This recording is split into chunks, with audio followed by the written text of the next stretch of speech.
basic introduce yourself, briefly introduce yourself. Okay.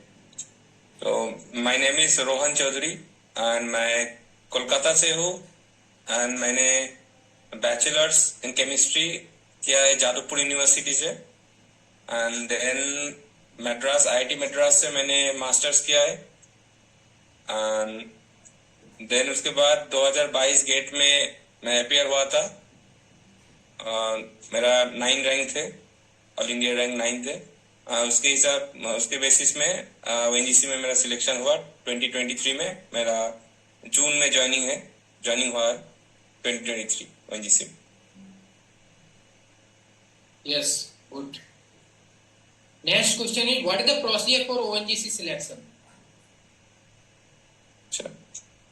ONGC selection का procedure is through GATE, so you have to appear for the GATE exam and through the GATE rank you have to appear for the interview. You will be called for the interview. But क्या है ना कि अभी जो seats निकलता है तो उसके हिसाब से अगर मान लीजिए अगर 100 के अंदर रैंक है विदिन 100 तो आपको एक इंटरव्यू कॉल आने का चांसेस ज्यादा है और रैंक अगर 50 के अंदर है तो सिलेक्शन का भी चांस बढ़ जाता है। तो खाली इंटरव्यू जो होता है तो गेट का जो अभी पहले किया था, पहले गेट स्कोर से लेते थे। अभी जो गेट का मार्क्स होता है, जो 100 से जो मार्क्स मिलता है उसका 60% करता है। तो आउट ऑफ 60 जो मार्क्स होता है उसके साथ आपका एकेडमिक क्वालिफिकेशन है 25 मार्क्स।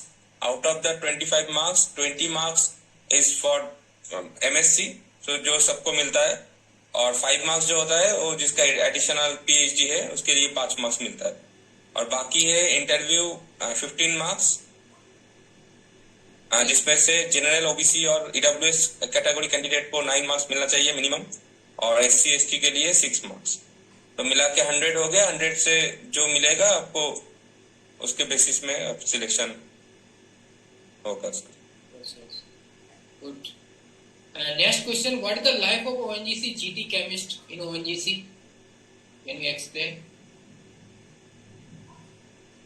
जीटी केमिस्ट का पहले तो देखिए, पहले ज्वाइनिंग तो पहले होता है, उसके बाद ज्वाइनिंग के बाद आपका ज्वाइनिंग जो फॉर्मेलिटीज हो गया, आपका पोस्टिंग ड्यूटी पैटर्न आप दे दिया जाएगा। तो उसके बाद होता है जीटी ट्रेनिंग होता है, वो बैच वाइज होता है जीटी ट्रेनिंग। और जीटी ट्रेनिंग बहुत अच्छा होता है क्योंकि वो देहरादून में होता है जीटी ट्रेनिंग। अभी जो ट्रेनिंग का शेड्यूल हो गया तो 9 वीक्स का ट्रेनिंग है।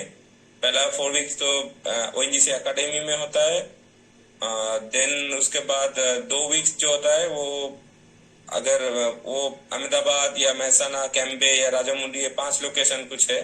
5 लोकेशन में आपको 2 वीक्स का मल्टी डिसिप्लिनरी फील्ड फैमिलियराइजेशन जो ट्रेनिंग MDFF, जो फील्ड वेरियस फील्ड विजिट होता है।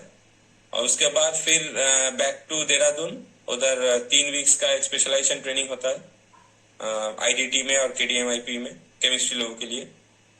और इधर जॉब रोल जो है जिसका मतलब मेरा जैसे सरफेस टीम में है तो मैं प्रोडक्शन यूनिट में हूँ।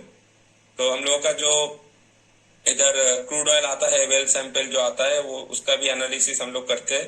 उसके बाद ये तब भेजते हैं हम लोग इधर सेंट्रल टैंक फार्म जो है CTF में भेजता है।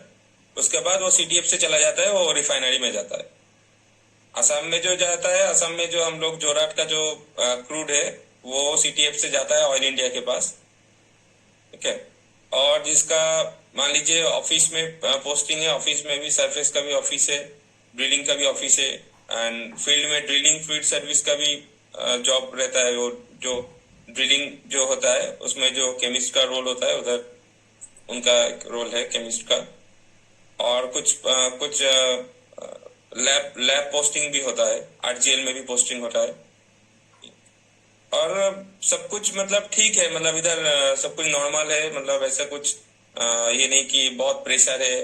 प्रेशर अभी धीरे धीरे बढ़ेगा, बट सब लोग कोऑपरेटिव है इधर मतलब E1 से लेकर आप EG6 E7 तक चले जाइए, GM वगैरह CGM वगैरह जो भी चले जाए, सब कोऑपरेटिव है। मतलब ऐसा नहीं कि वो बड़े सीनियर ऑफिसर है तो मतलब वो काम नहीं करेगा, ऐसा कुछ नहीं है। तो सब इक्वल काम बांट लेता है, सब इक्वल काम करता है। Yes. और एटमोस्फेयर अच्छा है, सब कुछ मतलब नॉर्मली ठीक ठाक है। Yes. Good.